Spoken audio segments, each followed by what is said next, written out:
शन्नो मित्रः शं वरुणः शन्नो भवत्वर्यमा शन्न इन्द्रो बृहस्पतिः शन्नो विष्णुरुक्रमः नमो ब्रह्मणे नमस्ते वायो त्वमेव प्रत्यक्षं ब्रह्मासि त्वामेव प्रत्यक्षं ब्रह्म वदिष्यामि ऋतं वदिष्यामि सत्यं वदिष्यामि तन्मामवतु तद्वक्तारम् अवतु अवतु माम् अवतु वक्तारम् ॐ शान्तिः शान्तिः शान्तिः अखण्डमण्डलाकारं व्याप्तं येन चराचरं तत्पदं दर्शितं येन तस्मै श्री गुरुवे नमः। लंबोदरं परमसुन्दरमेकदन्तं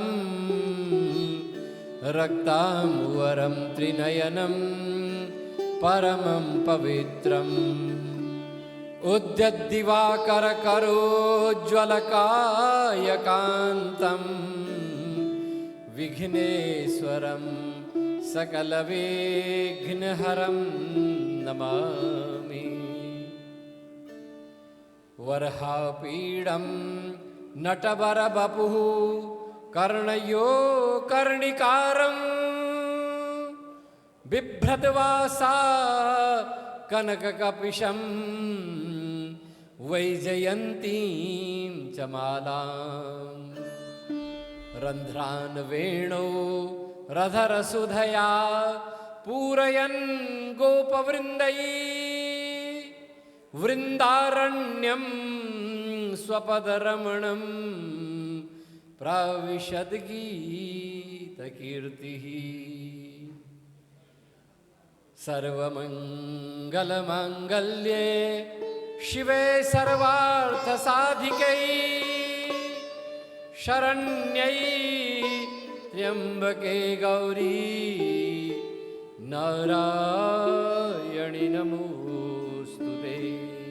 राम जय राम बोलो श्री राम जय राम। ताली बजा के श्री राम जय राम बोलो श्री राम। श्री राम जय राम बोलो श्री राम। मंगल भवन अमंगलहारी मंगल भवन द्रवं सुदशरथ अजिर बिहारी द्रवं सुदशरथ द्रवं सुदशरथ अजिर बिहारी द्रवं सुदशरथ। श्री राम जय राम जहाँ सुमति तहाँ संपत्ति नाना जहाँ सुमति तहाँ संपत्ति जहाँ कुमति तहाँ विपत्ति निदाना जहाँ कुमति तहाँ विपत्ति निदाना जहाँ कुमति तहाँ विपत्ति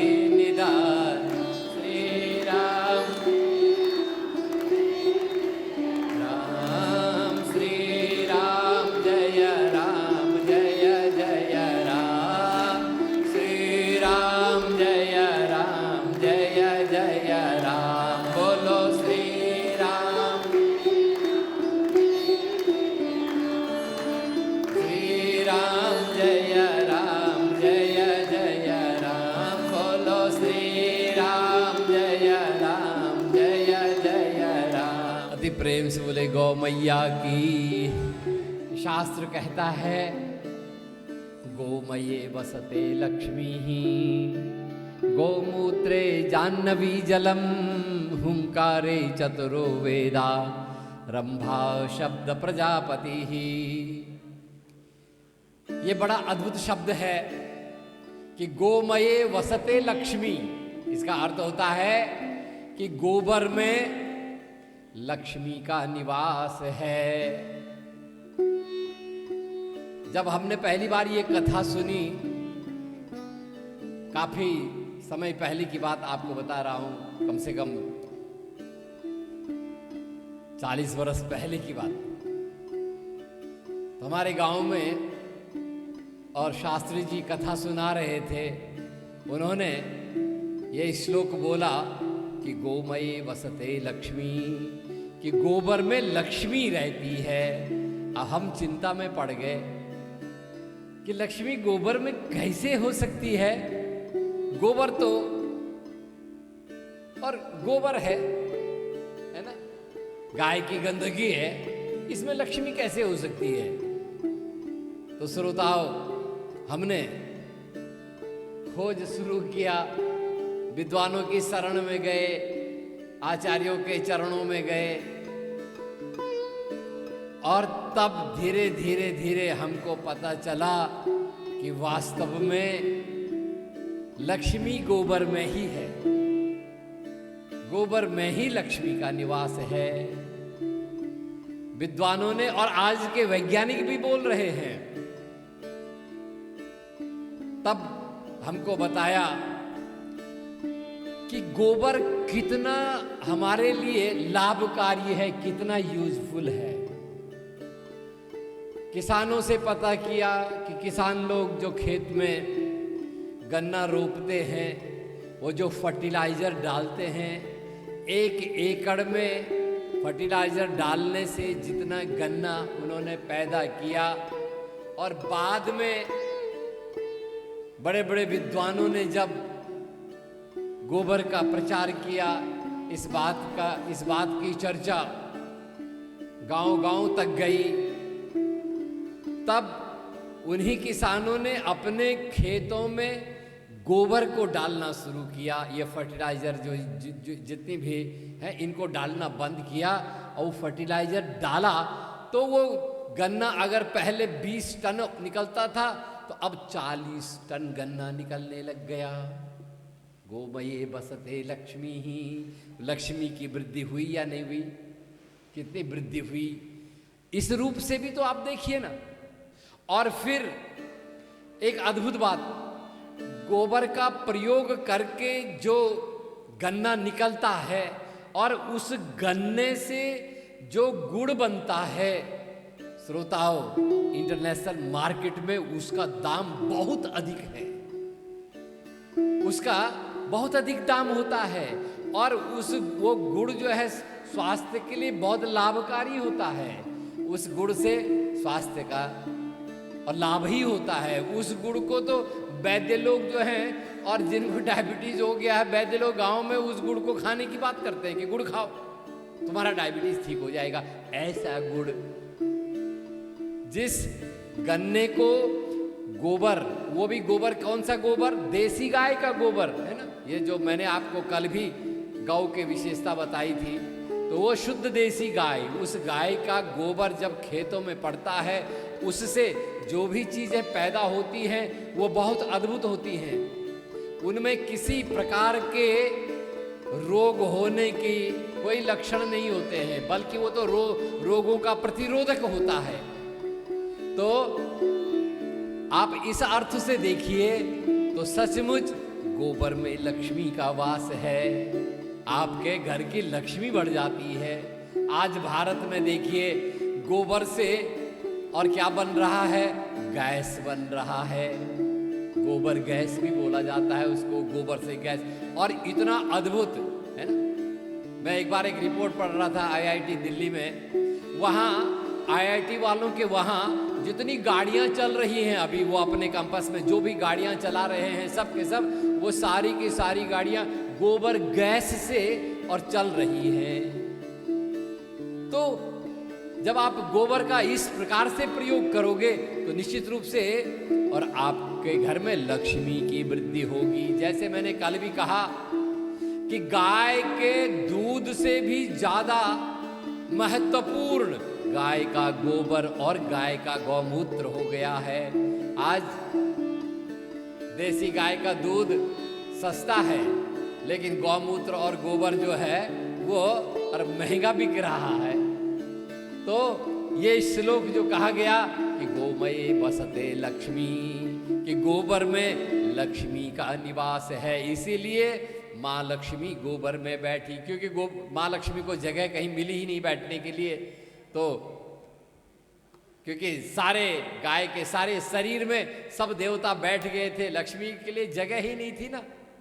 तो लक्ष्मी माँ ने और गौ माता से प्रार्थना की कि हे माँ, सभी देवताओं को आपने अपने शरीर में निवास दे दिया है, मेरे लिए भी कहीं जगह दे। तो माँ लक्ष्मी ने कहा था कि हे देवी, गौ माँ ने कहा था, हे देवी, मेरे शरीर में कहीं तो जगह ही नहीं रह गई है, एकमात्र जगह है गोबर, यहाँ तू बैठना चाहती है तो यहाँ तू बैठ जा। और तब माँ लक्ष्मी बहुत प्रसन्न होकर के गोबर में विराजमान हुई थी। तो इसीलिए ये गाय, श्रोताओं, गाय सामान्यतः संसार में लोग कहते हैं गाय पशु है। श्रोताओं, गाय पशु नहीं है। हमारे क्रांति दृष्टा ऋषियों ने गाय को मां बोला है। ये गौ जो है, इसकी उत्पत्ति कहां से हुई है? गाय पैदा कहां से हुई? कामधेनु कहां से आई? जब देवताओं ने और राक्षसों ने मिलकर के समुद्र का मंथन किया था, है ना, क्योंकि देवता लोग बड़े संकट में थे, क्योंकि राक्षसों के जो गुरु थे शुक्राचार्य, उनके पास अमृत संजीवनी विद्या थी। जब देवता लोग राक्षसों को मारते थे तो शुक्राचार्य अपने भक्तों को पुनर्जीवित कर देते थे, क्योंकि उनके पास अमृत संजीवनी विद्या थी। और ये सिर्फ अमृत संजीवनी विद्या सिर्फ उन्हीं के पास में थी, शुक्राचार्य के पास में, भगवान शंकर की कृपा से उनको प्राप्त हुआ था। तो तब देवताओं ने इसका तोड़ निकालने के लिए भगवान ब्रह्मा से पूछा। तो भगवान ब्रह्मा जी ने कहा कि हे देवताओं, यदि समुद्र मंथन होगा और मंथन करके जब अमृत निकलेगा, तुम लोग उस अमृत का पान करोगे, तभी तुम लोग जो है राक्षसों को जीत सकोगे, राक्षस तभी तुम्हारा वध नहीं कर पाएगा। तो तब देवताओं और राक्षसों ने मिलकर के समुद्र मंथन किया, और समुद्र मंथन में 14 रत्न निकले हैं श्रोताओं, 14 रत्न, है ना। उनमें से और कामधेनु, जो गौ माता है, ये कामधेनु समुद्र से निकली है। कामधेनु एक रत्न है ना। कामधेनु सामान्य गाय नहीं है श्रोताओं ये, और इसीलिए हमारे क्रांति दृष्टा ऋषियों ने इसको मां बोला। दुनिया में और भी तो जानवर हैं, बकरी है, घोड़ा है, गधा, कितने हैं। कहीं आपने सुना बकरी मां? किसी ने बोला घोड़ा मां है? ऐसा कहीं हुआ? सिर्फ और सिर्फ गौ को ही मां कहा गया, गौ मां। क्योंकि मां श्रोताओं केवल जन्म देती है, जन्म देने के पश्चात वो पालन पोषण भी करती है। और गाय एक ऐसी दिव्य ज्योति है, ऐसा दिव्य चीज है श्रोताओं, गाय जो पूरा जीवन भर पालन पोषण करती है। माँ तो और ठीक है, जब तक बच्चा छोटा होता है तभी तक दूध पिलाती है, लेकिन श्रोताओं गौ माता पूरा जीवन भर पालन पोषण करती है, इसलिए तो माँ है। गौ माता के कितनी महत्ता है, कितनी विशेषताएं हैं श्रोताओं। यदि कोई विद्यार्थी विद्या में सफल नहीं हो पा रहा है, तो हमारे शास्त्रों में कहा गया है कि अगर वो विद्यार्थी शुद्ध देसी गाय का दूध 11 महीने तक लगातार पिएगा। 11 महीने पीने का विधान है, 12वां महीना नहीं। वो 12वां महीना कौन सा है? वो महीना है सावन का मास, सावन का महीना। सावन के मास में और गौ के दूध को पीने का विधान नहीं है। ऐसे विद्यार्थियों के लिए जो विद्या बुद्धि की याचना रखता है, जो अपने शरीर को स्वस्थ शरीर चाहता है, अगर वो 11 महीने तक लगातार विधिवत शुद्ध देसी गाय का दूध पिए, गाय की रोज 7 परिक्रमा करे, गौ माता के शरीर पर और इस तरह से हाथ से स्पर्श करे, कम से कम 27 बार तो उसको स्पर्श करना चाहिए, हाथों से छूना चाहिए, निश्चित रूप से वो जो कमजोर बुद्धि का व्यक्ति है वो भी श्रेष्ठ बुद्धि का व्यक्ति हो जाता है ना। तो यदि आप चाहते हैं कि आपके घर में और बुद्धिमान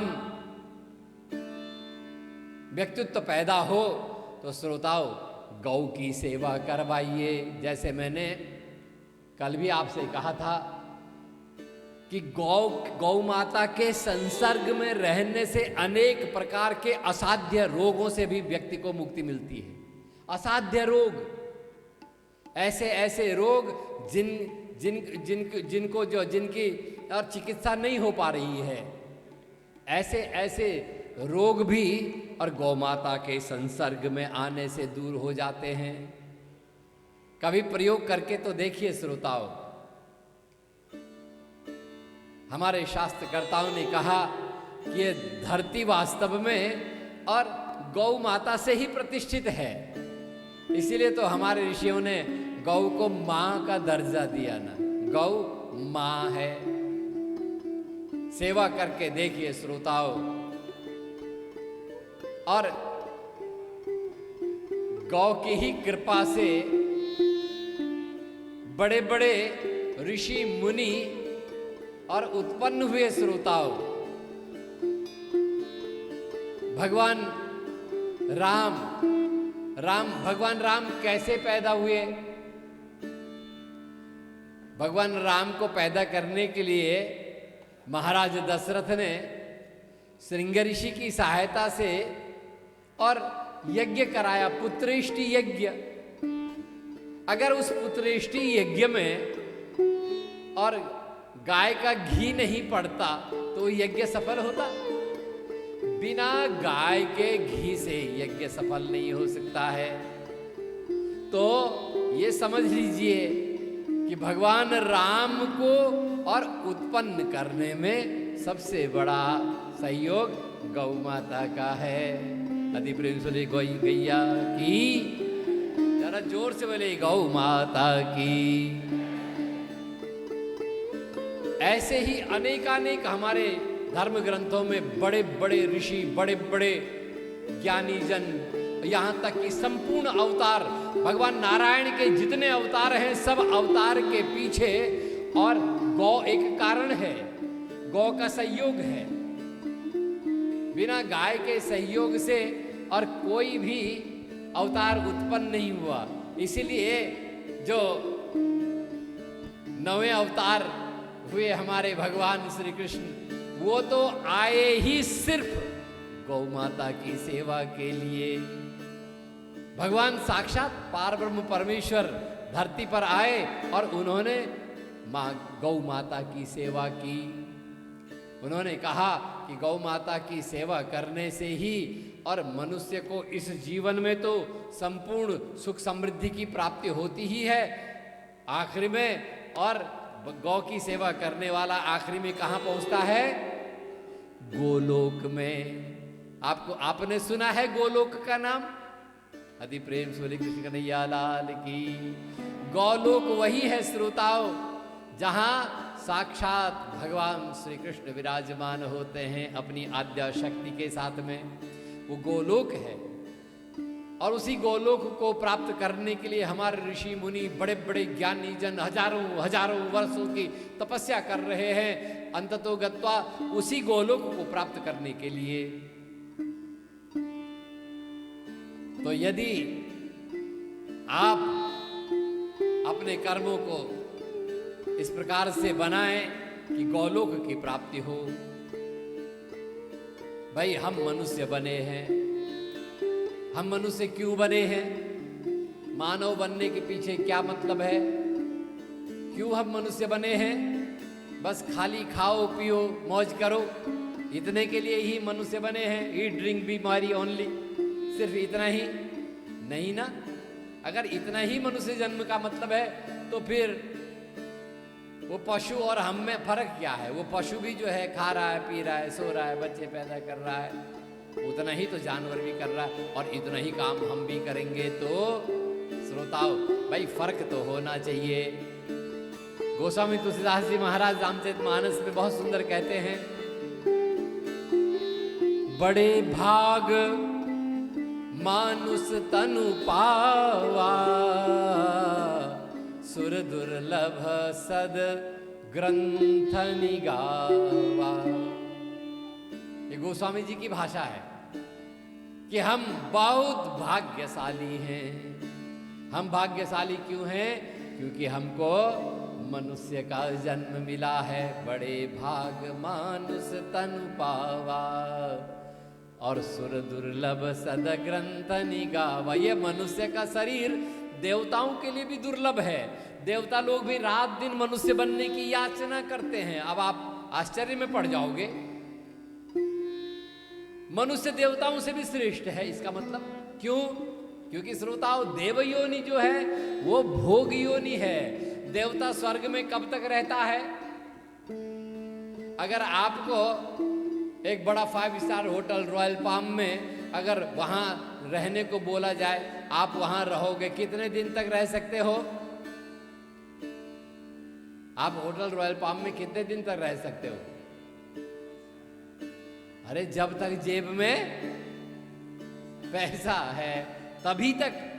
और ये दुनिया बहुत अद्भुत है, जब तक जेब में पैसा है तब तक वो रोज यस प्लीज और आपकी इतनी सेवा होगी, और जिस दिन पैसा खत्म उस दिन वही लोग जो प्लीज आपको बोल रहे थे वही उठा के बाहर फेंक देंगे, है ना। स्वर्ग की भी यही स्थिति है। स्वर्ग में भी और देवता कब तक रहते हैं? तभी तक जब तक उनके पुण्य समाप्त नहीं होते हैं। स्वर्ग लोक जो है वो भोग योनि है, वो भी वो भोग योनि है, देव योनि। वहां मनुष्य को अपने शुभ कर्मों का भोग भोगना है। केवल मात्र एकमात्र योनि है मनुष्य योनि, जिस योनि से सीधे मुक्ति को प्राप्त किया जा सकता है। इसीलिए कहा कि बड़े भाग मानुष तनु पावा, सुर दुर्लभ सद ग्रंथ निगावा। देवताओं के लिए भी दुर्लभ है। देवता लोग भी स्वर्ग में बैठ करके मनुष्य के और इस जन्म की और बड़ी बड़ाई करते रहते हैं।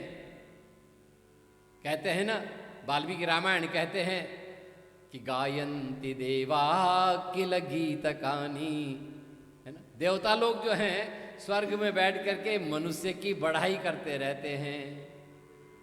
क्योंकि मनुष्य योनि क्या है? तो बाबा जी ने कहा साधन धाम मोक्ष कर द्वारा। साधन धाम मोक्ष कर द्वारा। ये मनुष्य का शरीर वास्तव में क्या है? मुक्ति का दरवाजा है। मुक्ति का दरवाजा है मनुष्य का शरीर। बस इस मनुष्य के शरीर को, इस जीव को प्राप्त करने के लिए 84 लाख योनियों का भोग भोगना पड़ा है। 84 लाख योनियों का भोग भोगते हुए तब मनुष्य का शरीर मिला। मनुष्य का शरीर मिलने के बाद महात्मा लोग कहते हैं कि भाई जब 84 लाख योनियों में चलते हैं तो एक वन वे होता है, सीधा एक के बाद दूसरा तीसरा चौथा वन वे। लेकिन जैसे मनुष्य बनता है तो उसके सामने 2 वे हो जाता है। एक रास्ता मुक्ति की ओर और दूसरा रास्ता जहां से निकले थे वहीं। अब ये आपको विचार करना है, क्योंकि भगवान ने आपको मनुष्य बना दिया है। मनुष्य बना करके भगवान ने आपको बुद्धि दे दी है। अब भगवान का काम समाप्त हो गया है, अब आपका काम शुरू। अब ये आपका बुद्धि विवेक है, आपके सामने टेबल में 2 गिलास रखा है, एक में अमृत है, एक में जहर है, तो ये आपका बुद्धि विवेक है। आप क्या ग्रहण करना चाहोगे, अमृत या जहर? अब सोच लो, क्या ग्रहण करना चाहोगे? सारे लोग सो गए क्या दिन दहाड़े? अधि प्रेम से वृंदावन बिहारी लाल की। भाई हर कोई अमृत चाहेगा, लेकिन अमृत कैसे पता चलेगा अमृत आपको? उसके लिए आपको सत्संग करना पड़ेगा, उसके लिए आपको शास्त्र का संग करना पड़ेगा। नहीं तो कैसे पता चलेगा ये अमृत है ये जहर है? भाई इसके लिए तो बैठना पड़ेगा, इसके लिए शास्त्र के साथ बैठना पड़ेगा, महात्माओं के साथ बैठना पड़ेगा, गौ मैया की सेवा करनी पड़ेगी, तभी आपको पता चलेगा कि ये अमृत है या ये जहर है। भाई धर्म की सेवा करनी पड़ेगी, धर्म का आचरण करना पड़ेगा। धर्म ही तो है श्रोताओं जो हमको बताता है क्या करना चाहिए, क्या नहीं करना चाहिए, क्या अच्छा है, क्या बुरा है। भाई इस बात की परिभाषा कौन हमको देता है? धर्म देता है। इसलिए जिसके जीवन में और धर्म नहीं होगा श्रोताओं, तो जो नहीं करना चाहिए वो भी आदमी करना शुरू करेगा। धर्म, मैंने धर्म बोला तो धर्म साक्षात खड़ा हो गया, है ना। ये नंदी क्या है? ये साक्षात धर्म है। आप देखते हैं ना भगवान शंकर के सामने कौन रहता है? आप शिवालय में जाते हैं तो भगवान शिव के सामने कौन है? नंदी है। और बहुत सारे लोग कहते हैं नंदी माता। कृपया ऐसा मत बोलना श्रोताओ, नंदी माता नहीं है। नंदी जो है वो फीमेल नहीं है श्रोताओ, नंदी मेल है।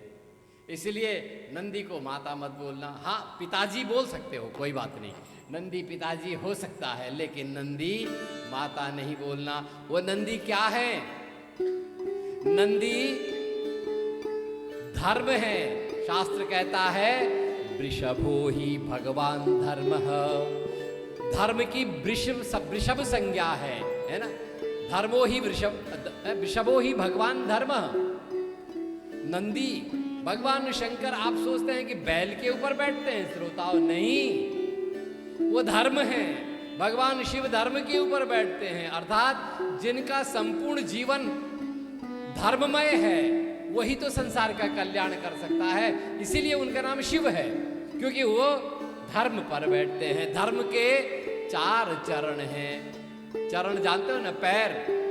नंदी महाराज के 4 पैर हैं। और जितना फल श्रोताओ गौ माता की सेवा करने से प्राप्त होता है, उतना ही फल नंदी महाराज की सेवा से भी होता है। बराबर फल मिलता है ना, बराबर फल मिलता है। इसलिए वृषभो ही भगवान धर्म है ना। हमने बैल बोला तो धर्म खड़े हो गए। तो जिनके जीवन में धर्म होगा श्रोताओं, वही और मुक्ति को प्राप्त कर सकते हैं। और धर्म कहाँ से होगा? जब हम सत्संग करेंगे, महात्माओं के सामने बैठेंगे, शास्त्र के संग बैठेंगे, तभी जाकर के और हम धर्म को समझ पाएंगे। जिस दिन हमको धर्म समझ में आ गया तो समझ लीजिए अब हमारा आगे मुक्ति का द्वार खुल गया। तो साधन धाम मोक्ष कर द्वारा, ये मनुष्य का शरीर मुक्ति का दरवाजा है ना। और शास्त्रों ने, उपनिषदों ने, है ना, कहा हुंकारे चतुर्वेदा। अरे वेद भी जो है गौ माता के हुंकार से ही तो निकले हैं, है ना। गौ माता हुंकृत करती है तो वेद निकला है श्रोताओं गौ मैया के और मुखारविंद से। इसलिए शास्त्र कहता है हुंकारे चतुर्वेदा रंभा शब्द प्रजापति ही। और जो अभी शब्द निकाला नंदी बाबा ने माँ करके, तो ये प्रजापति हैं। इस माँ में प्रजापति का निवास है। आज आपने प्रत्यक्ष सुन भी लिया। तो ऐसी अद्भुत महिमा है गौ माता की श्रोताओं, आप लोग बहुत भाग्यशाली हैं।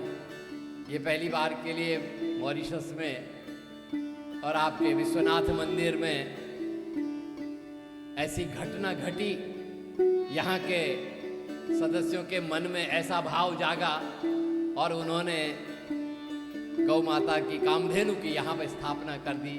तो इसके पीछे जरूर भगवान की कृपा है, भगवान का ही कोई न कोई संकेत है कि भाई अब समय आ गया है कि हमें गौ माता के महत्व को समझना होगा, है ना। कि यहाँ से संकेत मिला है, तो इसके लिए आप लोग बहुत साधुवाद के पात्र हैं। जितने भी सदस्य हैं आपके हैं, आप सभी बहुत धन्यवाद के पात्र हैं। श्रीमन नारायण, सब बोलिए भजमन नारायण नारायण नारायण, भजमन नारायण, भजमन नारायण नारायण नारायण, भजमन नारायण नारायण नारायण, भजमन नारायण नारायण नारायण, भजमन नारायण। लक्ष्मी नारायण नारायण नारायण, लक्ष्मी नारायण नारायण, बद्री नारायण नारायण नारायण, बद्री नारायण नारायण यण, बद्री नारायण नारायण नारायण, बद्री नारायण।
जय जगदीश हरे। भक्त जनों के संकट, दास जनों के संकट क्षण में दूर करे। ओम जय जगदीश हरे। जो ध्यावे फल पावे, दुख विनसे मन का।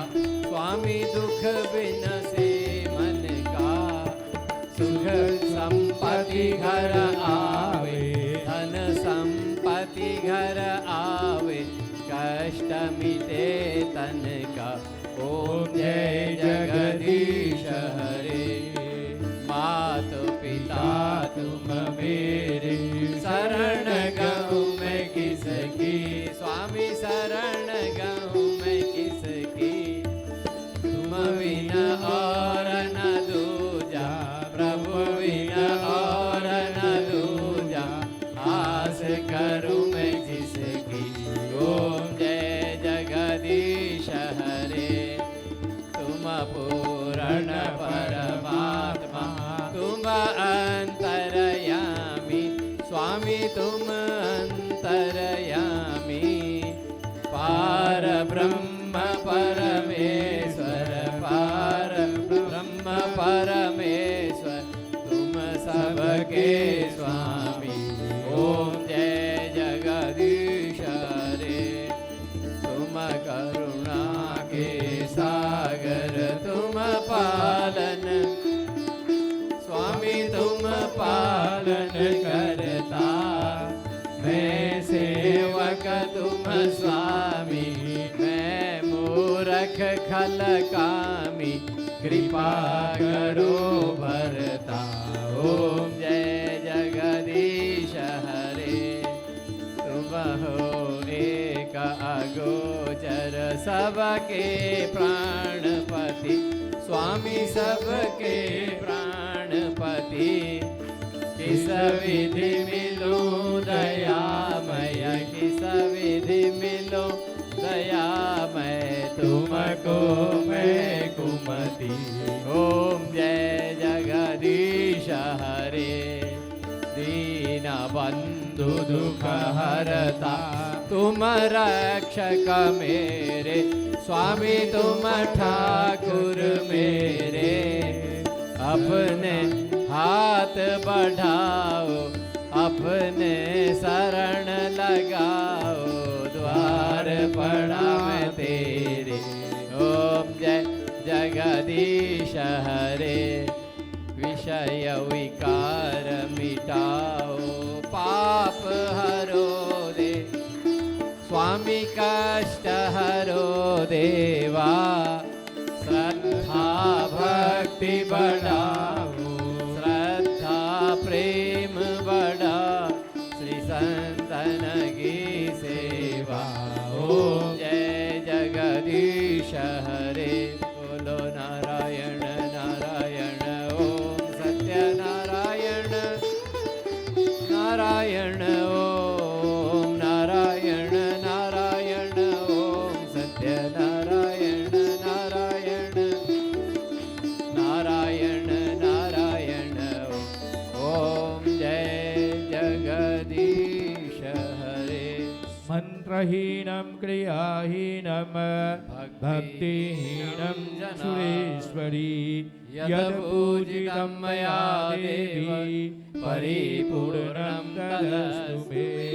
पापोऽहं पापकर्माहं पापात्म पापसम्भव। त्राहि मां पुण्डरीकाक्ष सर्वपापहरो हरि।